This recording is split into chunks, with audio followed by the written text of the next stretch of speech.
आज है हमारे साथ मध्य प्रदेश के जाने माने राजनीतिक विश्लेषक और आदिवासी समाज के बड़े नेता पुन्नालाल मुनिया।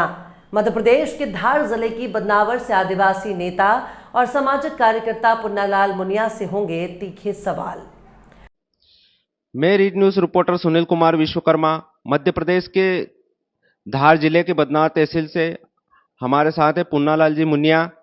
ये आजाजा मोर्चा बिडवाल मंडल अध्यक्ष हैं और रीड न्यूज में इनका हार्दिक स्वागत है। जी धन्यवाद धन्यवाद।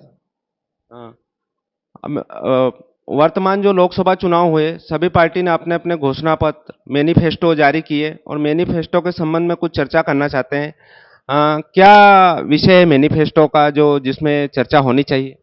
मैनिफेस्टो का विषय यह है कि सभी राजनीतिक दल मैनिफेस्टो में अपनी अपनी घोषणाएं करते हैं, जनता को लोग लुभावन वादे करते हैं और जनता इनके बहकावे में आके वोट करती है।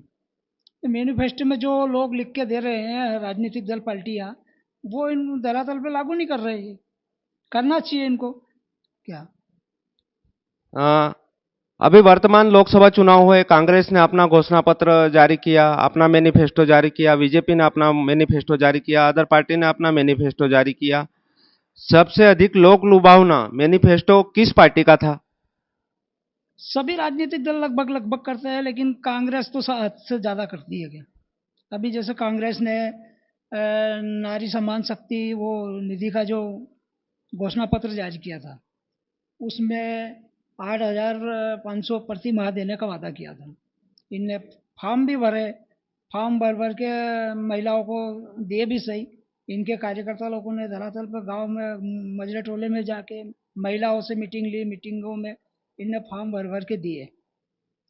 तो मेरा यह है कि इनने अगर मैनिफेस्टो में दिया है, फॉर्म भर के दिया है, तो महिलाओं को लाभ मिलना चाहिए, उस चीज़ का देना चाहिए इनको 8,500 रुपये प्रति माह।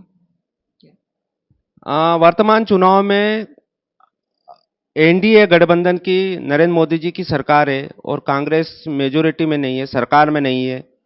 फिर भी कांग्रेस ने नारी सम्मान योजना की अपने मैनिफेस्टो में घोषणा की, तो अब उसके सांसद का में सरकार नहीं बनी, तो कैसे क्या इसमें आप अपनी बात रखना चाहते हैं? नहीं, सरकार बने नहीं बने ये एक चीज़ अलग हो जाती है। भाई आप घोषणा पत्र में दे रहे हो, आप फॉर्म भर के दे रहे हो, लिख के दे रहे हो और आप वादा कर रहे हो कि हम आपको ये सुविधा मुहैया कराएंगे, ये चीज योजना का लाभ दिलाएंगे। क्या तो आपको लाभ देना चाहिए। सरकार में आओ या मत आओ, ये इसमें पब्लिक की क्या गलती है? पब्लिक तो आपको वोट कर रही है ना। आप घोषणा पत्र में जो दे रहे हो, आप फॉर्म भर के दे रहे हो, तो पब्लिक आपको वोट दे रही है। 100% वोट दे रही पब्लिक आपको। जो वर्तमान चुनाव में जनता ने इस विश्वास के साथ नारी सम्मान योजना कांग्रेस ने लागू की थी और इस विश्वास के साथ में कांग्रेस को वोट किया। अब उसका सांसद भी निर्वाचित हुआ और निर्वाचित जनप्रतिनिधि को अपनी जिम्मेदारी कैसे निर्वाह करनी चाहिए? उनको जो जो राजनीतिक दल पार्टियां है अपना मैनिफेस्टो जारी करती है, पार्टी की कमेटी बैठती है, उसमें तय करते हैं लोग कि अपन ये घोषणा पत्र जारी करेंगे, ये करेंगे। तो पार्टी का कुछ तो रणनीति है भाई, उसके बल पे आप लोग कर रहे हो, तो आपको जो योजना लागू करनी चाहिए, देना चाहिए, जनता को लाभ देना चाहिए उसका। हारो जीतो ये एक अलग चीज़ है। आपका कहना यह है कि वर्तमान चुनाव में जो हुआ घोषणा पत्र जो जारी किया गया, उसके हिसाब से हर पार्टी को चलना चाहिए और आप सरकार आपकी बने कि नहीं बने, आप अगर वहां से निर्वाचित हुए और आपके घोषणा पत्र के आधार पर निर्वाचित हुए, तो योजनाएं लागू करना चाहिए क्या? बिल्कुल लागू करना चाहिए आपको। क्या आपने वादा किया है कि हम आपको ये चीज़ देंगे। भाई कांग्रेस ने घोषणा पत्र में लिख के दिया है कि 8,500 रुपये प्रति माह हर महिला को देंगे, तो आपको देना चाहिए। अभी जो चुनाव हुए, इस चुनाव में सभी पार्टी ने अपना अपना मैनिफेस्टो जारी किया। कांग्रेस की बात नहीं, बीजेपी, अदर पार्टी। तो ऐसा कौन सा कानून के ये लोक लुभावने वादे जनता में ना करे और निष्पक्ष चुनाव में ये बाधा है, लोक लुभावने वादे? तो आपका इस बारे में क्या कहना है? ये देखो, निष्पक्ष चुनाव होना चाहिए, लोभ लुभावना वादा भी नहीं होना चाहिए। यदि आप वादा कर रहे हो तो पूरा करना चाहिए, और ये चीज़ गलत है। आप लोभ लुभावने वादे करके भारत के विकास कार्य में बड़ी बाधा है ये चीज़ बहुत बड़ी बाधा है। क्या इससे क्या है कि पब्लिक सही सरकार का चयन नहीं कर पाती है।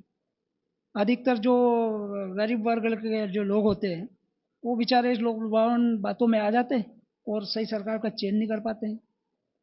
और सही सरकार का चयन नहीं होगा तो स्वाभाविक है भारत का विकास नहीं होगा, या किसी राज्य का भी विकास नहीं होगा। क्या तो मेरा यह कहना है कि ये जो लोक लुभावने नारे होते हैं ना, ये होते हैं ना वादे, इन पर रोक लगनी चाहिए।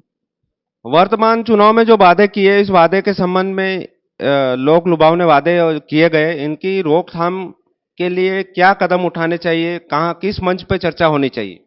इसकी चर्चा सदन में होनी चाहिए, राज्यसभा में होनी चाहिए, लोकसभा में होनी चाहिए। क्या और मैं तो चुनाव आयोग से भी अपील करता हूँ कि जो पार्टी लोक लुभावन वादे कर रही है, उन पे एक कानून बनना चाहिए और कानून के तहत इन पे धारा लगनी चाहिए। क्योंकि आप लोक लुभावन वादे करके सरकार में आने की कोशिश कर रहे हो और वादा पूरा करते हैं ही नहीं आप। क्या ये गलत है ना?